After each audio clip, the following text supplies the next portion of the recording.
भगवान बुद्ध के कल्याणकारी शब्द जो अंगुलीमाल के कानों में पड़े, वह हमें बार बार इस बात की ओर सचेत करते हैं कि जीवन, जो हमारा जीवन है, वह एक अंगुलीमाल की तरह, डाकू की तरह न हो भला, लेकिन उसमें स्थिरता बिल्कुल भी नहीं है। और भगवान बुद्ध अंगुलीमाल को देखते ही कहते हैं कि अंगुलीमाल, मैं हमेशा स्थिर रहता हूं, क्योंकि मैंने सभी प्राणियों के प्रति दंड का परित्याग कर रखा है। परंतु तुम्हारा व्यवहार सभी जीवित प्राणियों के प्रति संयम रहित है। इसलिए मैं खड़ा हूं, शांत हूं, परंतु तुम स्थिर खड़े नहीं हो, शांत नहीं हो। जब अंगुलीमाल ने भगवान बुद्ध को सचेत किया कि हे श्रमण, तुम चल रहे हो, तुम आगे मत बढ़ो, तुम्हारी जान को खतरा हो जाएगा, तब बुद्ध से डाकू अंगुलीमाल कह रहा है, हे श्रमण, तुम चल रहे हो और तुम कहते हो कि तुम स्थिर हो और मैं स्थिर खड़ा हूं, तो तुम मुझे स्थिर हो जाने को कह रहे हो। मैं पूछता हूं कि हे श्रमण, मुझे यह बात स्पष्ट करो कि तुम कैसे स्थिर हो। तुम तो चल रहे हो, मैं खड़ा हूं, मैं स्थिर हूं, और तुम कह रहे हो कि तुम चल रहे हो और मैं स्थिर हूं। तब बुद्ध ने यह बात कही थी कि अंगुलीमाल, मैं हमेशा स्थिर रहता हूं, क्योंकि मैंने सभी प्राणियों के प्रति दंड का परित्याग कर रखा है, परंतु तुम्हारा व्यवहार सभी जीवित प्राणियों के प्रति संयम रहित है। इसलिए मैं खड़ा हूं, शांत हूं, परंतु तुम स्थिर खड़े नहीं हो, शांत नहीं हो। बुद्ध के यह शब्द अंगुलीमाल के हृदय को बेंध गए, हृदय में चुभ गए, और उसके बाद की घटना और भी समझने जैसी है। जब राजा प्रसेनजित, जिसके राज्य में डाकू अंगुलीमाल ने आतंक मचाया हुआ था, जब प्रसेनजित बुद्ध के पास, बुद्ध से मिलने आए, बुद्ध के दर्शन करने आए, देखा कि वहां अंगुलीमाल एक आज्ञाकारी शिष्य के समान उनके पास बैठा हुआ है, तो राजा प्रसेनजित चकित रह गया। और राजा प्रसेनजित ने विस्मयता से पूछा कि प्रभु, यह तो चमत्कार है, आप कैसे अनियंत्रित को नियंत्रित करते हैं, अशांत को शांत कर देते हैं। जिससे मैं अस्त्र शस्त्र से काबू नहीं कर पाया, उसे आपने बिना अस्त्र शस्त्र के काबू कर लिया। तब इसी बात को एक बौद्ध गुरु हमें बताना चाहते हैं। लोंगचेनपा कहते हैं कि शिष्य के कुछ कर्तव्य हैं, जब तक उन कर्तव्यों को पूरा नहीं किया जाएगा, तब तक कोई पूरा शिष्य नहीं हो सकता, और जब तक कोई पूरा शिष्य नहीं हो सकता, तब तक उसके आध्यात्मिक मार्ग में प्रगति भी नहीं हो सकती। अंगुलीमाल की घटना इसलिए यहां पर बताई जा रही है कि अंगुलीमाल ने जब शरण ले ली, उसके बाद अंगुलीमाल ने ऊपर आंख उठाकर भी नहीं देखा, बुद्ध के चरणों के सिवाय उसने ऊपर अपनी आंख नहीं उठाई। यहां तक कि कहते हैं कि जब वह नगर में गया, भिक्षाटन को उसको भेजा गया और लोगों को पता चला कि अंगुलीमाल है यह, तो लोगों ने पत्थर मारने शुरू किए, लेकिन कहते हैं कि अंगुलीमाल ने अपनी गर्दन भी नहीं उठाई। शरण, शरण का अर्थ है कि मैंने अपने को छोड़ दिया। अंगुलीमाल डाकू जो एक ऐसे एक्सट्रीम पर है, एक ऐसे तल पर है जहां उसको किसी की प्रेजेंस, किसी की उपस्थिति भी बर्दाश्त नहीं। शब्द तो बात की बात है, उपस्थिति भी बर्दाश्त नहीं। और वही अंगुलीमाल जब शरण लेता है तो फिर उसके बाद अपनी आंख उठाकर भी नहीं देखता। इसे बुद्ध की शरण कहते हैं। भगवान ने यह घटना के जरिए पूरी मनुष्य जाति को शरण क्या होती है इसको बताया है, करके दिखाया है, उदाहरण से समझाया है कि किसी भी मनुष्य को जब आध्यात्मिक उन्नति करनी होती है, आध्यात्म के मार्ग पर, अपनी मुक्ति के मार्ग पर जब वह प्रवेश करता है तो उसे शरण ऐसे ही लेनी होती है। नहीं तो फिर जीवन में जो सुधार होता है वह जैसा बुद्ध हमसे चाहते हैं एक शिष्य बनाने के बाद वह नहीं हो पाता, क्योंकि हमारी शरण अधूरी रह जाती है, कच्ची रह जाती है। इसी को बौद्ध गुरु लोंगचेनपा कहते हैं कि एक शिष्य का क्या कर्तव्य होता है। लोंगचेनपा कहते हैं कि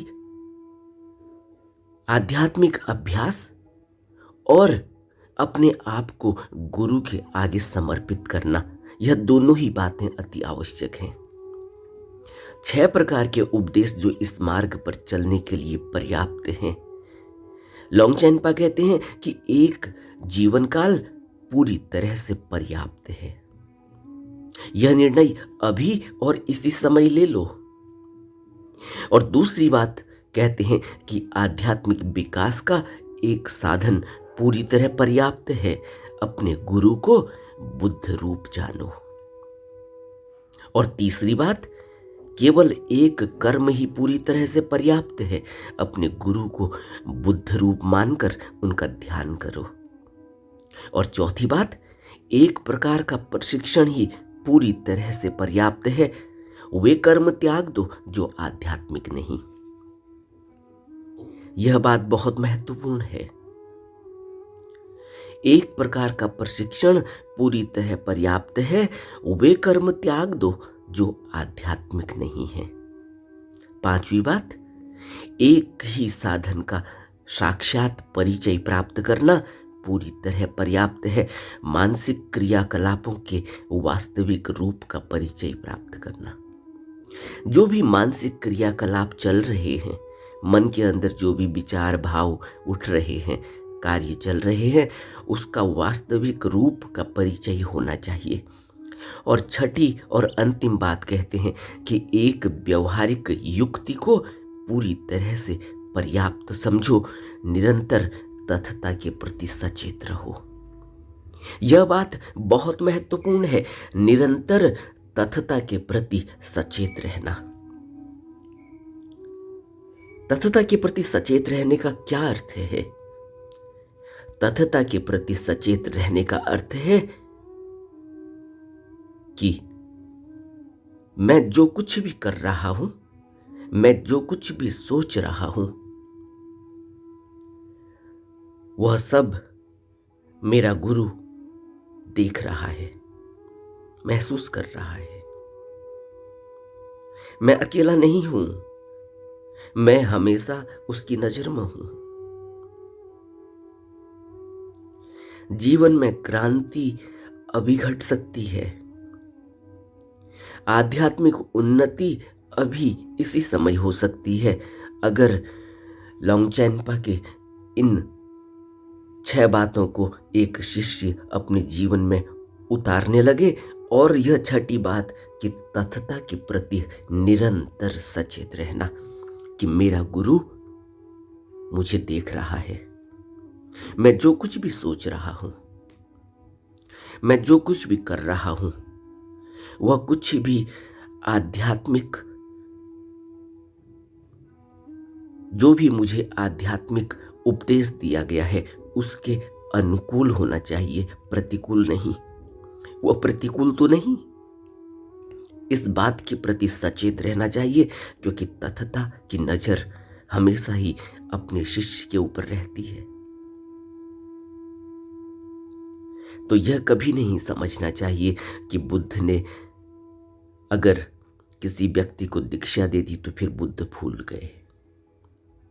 लगता है ऐसा क्योंकि बुद्ध तो कहीं पेड़ के नीचे बैठे हैं और लाखों शिष्य भिक्षाटन को जा रहे हैं, आ रहे हैं, अपने जीवन का निर्वाह कर रहे हैं, रोज ध्यान कर रहे हैं, आपस में विचार विमर्श कर रहे हैं, उपदेशों को सुन रहे हैं। लगता है कि तथता किन किन पर नजर रखेंगे, लेकिन यह हमारी बुद्धि है। तथता का होश, तथता की अवेयरनेस, तथता सब कुछ महसूस कर रही है। इसीलिए तो हम बुद्ध को नहीं समझ सकते। क्यों? क्योंकि हमारी वहां तक पहुंच नहीं।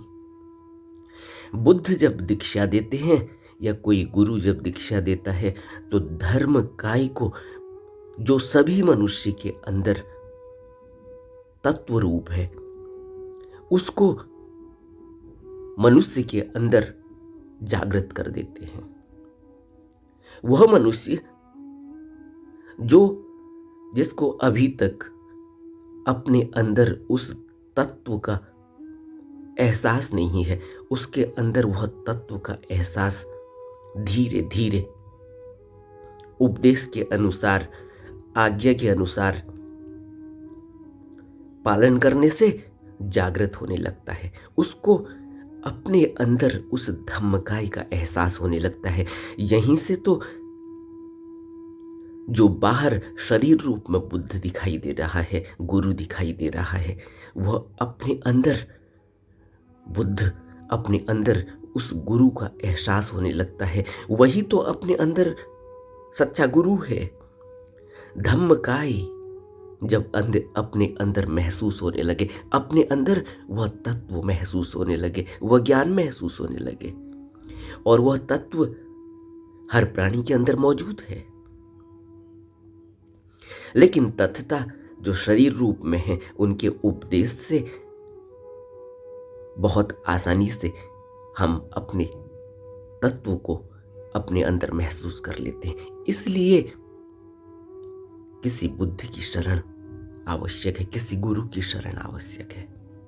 यही लोंगचेन हमें बताने की कोशिश कर रहे हैं कि एक शिष्य के क्या कर्तव्य हैं। इसी बात को बुद्ध आगे कहते हैं कि निब्बान भी वही है, निब्बान की ओर ले जाने वाला मार्ग भी वही है, और उनका गुरु भी मैं ही हूं। फिर भी मेरे कुछ शिष्य पूरी निष्ठा और समर्पण भाव से मेरे उपदेश के अनुसार अभ्यास करते हैं और निब्बान प्राप्त कर लेते हैं, जबकि अन्य शिष्य ऐसा नहीं कर पाते। हे ब्राह्मण, तथागत तो केवल मार्गदर्शक हैं, जो मार्ग पर चलने वाले मुसाफिर की केवल सहायता ही कर सकते हैं। एक ब्राह्मण ने प्रश्न पूछा था बुद्ध से कि क्या कारण है कि कुछ शिष्य बहुत लगनशील हैं और आध्यात्मिक अभ्यास में उन्होंने काफी उन्नति की है, लेकिन कुछ शिष्य लापरवाह हैं और आलसी हैं। तो क्या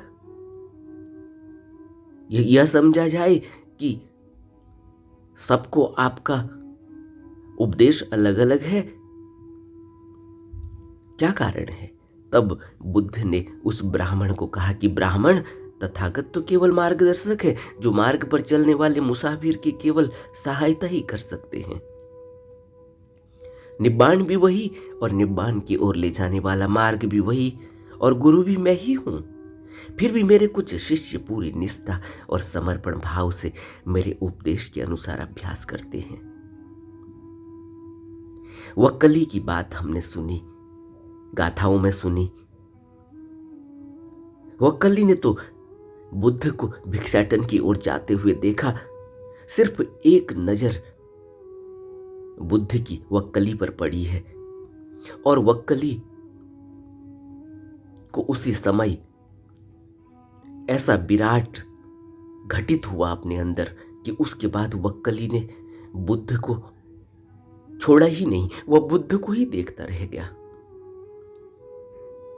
और वहीं दूसरी ओर ऐसा भी शिष्य है जो बुद्ध की शरण में आकर फिर बुद्ध की शरण छोड़कर चला गया, यह कहकर कि मुझे लगा कि मुझे यहां कुछ मिलेगा, कुछ चमत्कार घटित होगा। लेकिन यहां तो कोई चमत्कार घटित हुआ ही नहीं। और कुछ शिष्य ऐसे भी हैं जो बुद्ध विहार में आपस में गुट बनाकर एक दूसरे को नीचा दिखा रहे हैं, झगड़ा कर रहे हैं। यह भी गाथा हमने सुनी। इसलिए बुद्ध इस ब्राह्मण के प्रश्न का उत्तर देते हुए कहते हैं कि निब्बाण भी वही, निब्बाण की ओर ले जाने वाला मार्ग भी वही, और गुरु भी मैं ही हूं। देखो, यह प्रश्न जो हमारे सबके अंदर उठता है कि क्या बात है कि सारिपुत्र को ज्ञान प्राप्त हुआ, क्या बात है कि महाकाश्यप को ज्ञान प्राप्त हुआ, और न जाने कितने भिक्षुओं को निवाण की प्राप्ति हुई, लेकिन कुछ भिक्षु छोड़कर चले गए, और कुछ भिक्षु तो छोड़कर किसी दूसरे कर्मकांडी और किसी दूसरे जिसके अंदर कुछ चमत्कार घटित हुआ, उसकी रिद्धि सिद्धियों को देखकर उसके पीछे लग गए। यही बुद्ध कहते हैं कि जब तक श्रद्धा और विश्वास नहीं होगा, श्रद्धा और विश्वास किसी गुरु को स्वीकार कर लेना, परंतु उनकी आज्ञा का पालन न करना ऐसा ही है जैसे अपने डॉक्टर का कहना न मानना। फिर तो डॉक्टर को आपकी बीमारी का इलाज करने का कोई उपाय ही नहीं रह जाता। धर्म रूपी औषधि का सेवन न करना यानी धर्म का अभ्यास न करना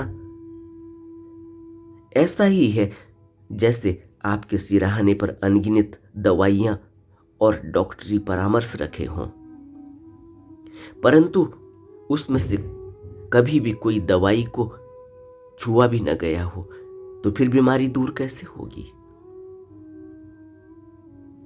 यह बड़ी सोचने वाली बात है। इसीलिए जब पाली धर्म ग्रंथ मिलिंद पन्न में राजा मिलिंद भिक्षु नागसेन से पूछते हैं कि बुद्ध कैसे एक पापी व्यक्ति को केवल इस आधार पर बचा सकते हैं कि वह उनकी शरण में आ गया है और उसे उन पर अटूट श्रद्धा है, तो नागसेन ने बड़ा ही अच्छा उत्तर दिया कि एक पत्थर चाहे कितना ही छोटा क्यों न हो पानी में डूब जाता है, परंतु यदि हजारों टन भारी एक बड़े से पत्थर को भी जहाज पर रख देते हैं तो वह डूबेगा नहीं, पार हो जाएगा। और नागसेन, ऐसा नहीं कि नागसेन इस प्रश्न का उत्तर इस तरह से देते हैं।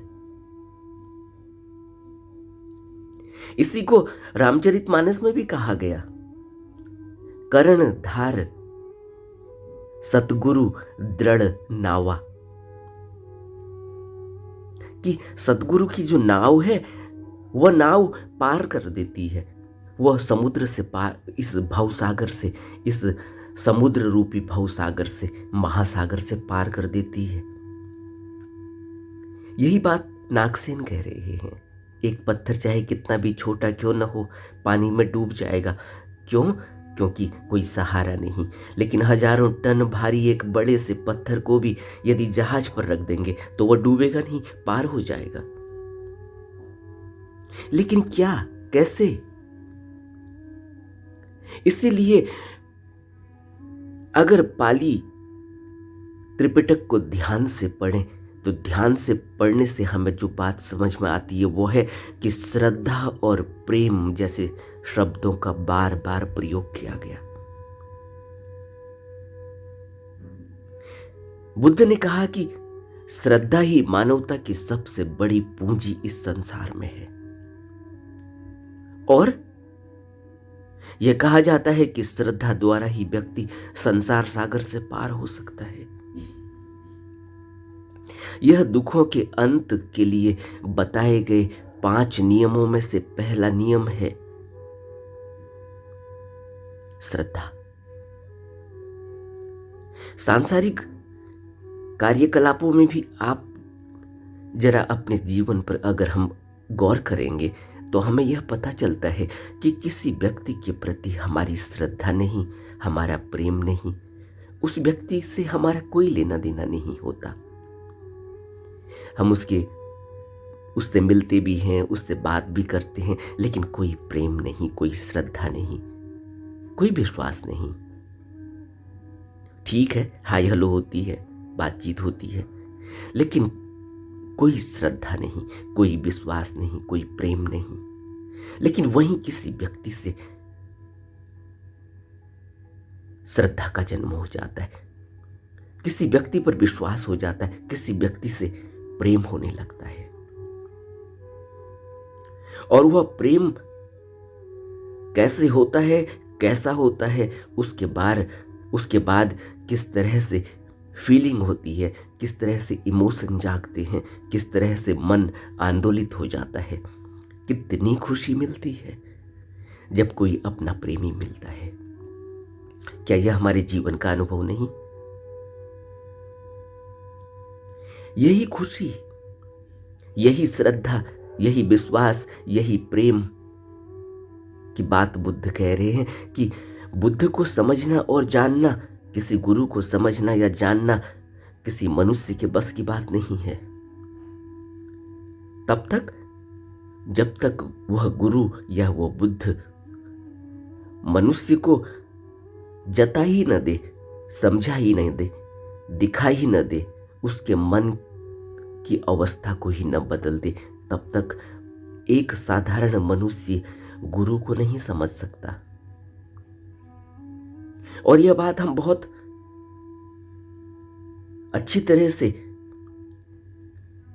पहले समझ चुके हैं कि राजा प्रसेनजित जब बुद्ध से मिलने आता है और देखता है कि अंगुलीमाल बुद्ध की शरण में बैठे हैं तो आश्चर्य की स्थिति पैदा होती है, विस्मय हो जाता है कि अरे यह कैसे हो गया।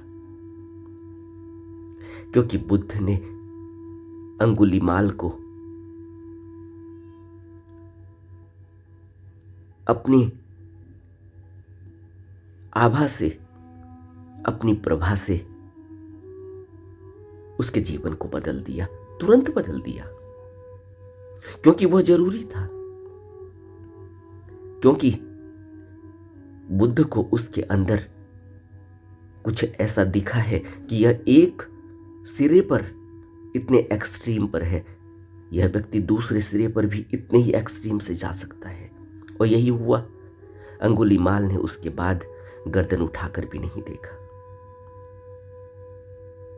अंगुलीमाल के साथ बुद्ध ने साक्षात यह किया है, शरीर रूप में प्रकट होकर किया है। लेकिन सम्राट अशोक के साथ कैसे हुआ? यही घटना सम्राट अशोक के साथ भी घटी है, लेकिन वहां बुद्ध शरीर रूप में प्रकट तो नहीं, फिर कैसे घटा? सोचो। हमें जीवन को, अपने जीवन को बहुत गहरे में एकांत में बैठकर विचार करना चाहिए। अगर हम अपने जीवन को बदलना चाहते हैं, अगर हम अपने जीवन को आध्यात्म के मार्ग पर लगाना चाहते हैं, क्योंकि जीवन बहुत थोड़ा है, इसकी समझ पैदा ही नहीं हो पाती, इससे पहले यह बीत जाता है। लेकिन लोंगचेनपा, अभी हम सुनकर और समझकर आए हैं कि लोंगचेनपा हमें उदास नहीं करते, हमें भरोसा दिलाते हैं कि एक जीवन काफी है। लेकिन कब? जब हम तथाता की शरण में पूरी तरह से अपने आप को छोड़ देते हैं। हमें विचार करना होगा कि जो भी हमारा जीवन अब तक चल रहा है, यह कैसे चल रहा है, यह कैसा चल रहा है, इसमें कितनी श्रद्धा है, इसमें कितना विश्वास है, इसमें कितना प्रेम है गुरु के प्रति, तथाता के प्रति, बुद्ध के प्रति, धर्मकाय के प्रति और निर्माणकाय के प्रति। क्योंकि पाली त्रिपिटक में श्रद्धा को मानवता की सबसे बड़ी पूंजी इस संसार में कहा गया। श्रद्धा द्वारा ही व्यक्ति संसार सागर से पार हो सकता है, यह भी कहा गया। और दुखों के अंत के लिए बताए गए 5 नियमों में यह पहला नियम है, यह भी कहा गया। श्रद्धा करनी होगी। शील के नियमों का कड़ाई से पालन करना होगा। और शील के नियमों में क्या है? बार बार हम इस पर बात करते हैं, प्राणी हिंसा नहीं करना। और प्राणी हिंसा सिर्फ शरीर से ही नहीं होती है, तन और मन से ही, तन से ही नहीं होती, मन से भी होती है, वचन से भी होती है। और वही वचन से हिंसा न हो, इसको हमें सम्यक वाक में भी, आर्य अष्टांगिक मार्ग में बुद्ध ने देशना दी कि हमारी वाणी कैसी होनी चाहिए, हमारा बोलना कैसा होना चाहिए, कितना होना चाहिए, और सम्यक व्यायाम कितना होना चाहिए, सम्यक दृष्टि कैसी होनी चाहिए, संकल्प कैसा होना चाहिए। संकल्प के बिना जीवन कैसे जिया जाएगा? संकल्प के बिना आध्यात्मिक जीवन कैसे जिया जाएगा? जरा सोचो। छोटे से बच्चों को देखो, हमारे सबके घरों में बच्चे हैं, हम पाल रहे हैं। छोटा सा बच्चा अभी 5 साल का, 4 साल का, उस छोटे से बच्चे को सर्दी के दिनों में जब इतनी सर्दी पड़ती है, टेम्परेचर 0 हो रहा है, कहीं माइनस हो रहा है, कहीं 1 डिग्री, 2 डिग्री, 5 डिग्री हो रहा है, उस छोटे से बच्चे को हम उसके बावजूद भी स्कूल ले जाते हैं, उसको टाइम पर उठाते हैं, जबकि वो रजाई को छोड़ना नहीं चाहता, रोता है, चिल्लाता है, उसको ठंड लग रही है, लेकिन उसके बावजूद भी हम उसको मनाकर स्कूल ले जाते हैं। उसके अंदर संकल्प पैदा करने का भाव जगाते हैं, उसके अंदर संकल्प की आदत डालते हैं। लेकिन हमारा अपना जीवन कैसा है? हमारे अपने जीवन में जब हम बड़े हो गए हैं, हम अपने जीवन में हमारा संकल्प कितना है? और भगवान बुद्ध की देशना में हम बुद्ध के संकल्प जो उन्होंने हमें करके दिखाया, उस संकल्प को हम देखते हैं। उन्होंने क्या संकल्प हमें करके दिखाया है? कितनी बार हमने यह बात पढ़ ली है, समझने की कोशिश करी है, इस पर सोच विचार किया है कि बुद्ध का संकल्प कितना था। और हम आध्यात्मिक जीवन में प्रगति करना चाहते हैं, हमारा लक्ष्य इस संसार सागर से मुक्त हो जाने का है, निर्वाण और महापरिनिर्वाण की तरफ बढ़ने का है। बहुत अच्छी बात है, लेकिन हमारा प्रयास कितना है? हमने जीवन में कितनी लगन से, कितनी श्रद्धा से, कितने विश्वास से बुद्ध के वचनों का पालन किया है, शील के नियमों का पालन किया है? क्या हमें यह किसी और के जरिए बताने की ज़रूरत है, या हमें यह बार बार दोहराने की ज़रूरत है, किसी और के जरिए बताने की ज़रूरत है? हमें अपने से विचार करना होगा कि वाकई में मैं जीवन कैसा जी रहा हूं, और लक्ष्य मेरा बहुत बड़ा है और होना भी चाहिए, लेकिन लक्ष्य के लिए श्रद्धा होनी चाहिए, विश्वास होना चाहिए, अपने ऊपर भी उतना ही विश्वास होना चाहिए और गुरु के प्रति भी उतना ही विश्वास होना चाहिए।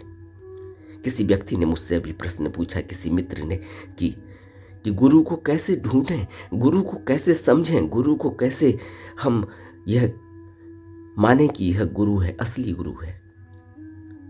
तो देखो, बुद्ध कहते हैं यह हम नहीं समझ पाएंगे। जब तक गुरु हमें यह समझाए ही ना, तब तक हम नहीं समझ पाएंगे, क्योंकि हमारी दृष्टि, हम नहीं देख पाएंगे गुरु को। लेकिन यह बात सच है कि अगर हमने गुरु की शरण ले ली तो फिर गुरु हमें हमारे अंदर उस तत्व को महसूस करा देगा, और फिर हमें गुरु यह बता भी देगा कि वह सच्चा है या नहीं। बुद्ध ने अंगुलीमाल को, जिसका ध्यान पूरी तरह से आतंकित और पूरी तरह से हिंसा में है, उसके ध्यान को वापस खींच लिया और उसको अपने अंदर महसूस हो गया, तभी तो उसने हथियार छोड़ दिए। इसी तरह से गुरु हमें दिखा सकता है, हम गुरु को नहीं देख पाएंगे। हमें तो गुरु सिर्फ हमारी तरह हाड़ मांस का पुतला दिखाई देगा। हम कैसे देखेंगे? इन नंगी आंखों से देखा नहीं जा सकता। देखा तो पवित्र मन से जाएगा, और हमारा मन कितना पवित्र है क्या हम जानते हैं? कितना मन हमारा पवित्र है? हम सुबह से लेकर शाम तक क्या करते हैं क्या हम नहीं जानते? हम कितना शील के नियमों का पालन करते हैं क्या हम नहीं जानते? हम जानते हैं, लेकिन उसके बावजूद भी हम एक आदत में चलते हैं। हमारा एक ढर्रा है, हम उस नियम को, उस ढर्रे को तोड़ना नहीं चाहते। हम अपने जीवन को ढालना तो चाहते हैं, लेकिन उस अनुशासन को हम कभी उसकी पालना नहीं कर पाते। क्यों? क्योंकि अभी हमारा उस तरह से, जिस तरह से शरण लेनी चाहिए उस तरह से शरण ली नहीं गई है। हम ले नहीं पाए, और ले पाना मुश्किल भी है, क्योंकि उसके लिए तो बहुत ही गहरी श्रद्धा चाहिए, विश्वास चाहिए, संकल्प चाहिए, दृष्टि चाहिए, सम्यक व्यायाम चाहिए, सम्यक स्मृति चाहिए। उस सम्यक स्मृति के लिए ही आनापान स्मृति करना होता है, विपश्यना करनी होती है। बुद्ध ने तो हमें सब कुछ दिया है, लेकिन अगर हम उसका पालन न कर पाए तो फिर क्या दोष किसी और का है?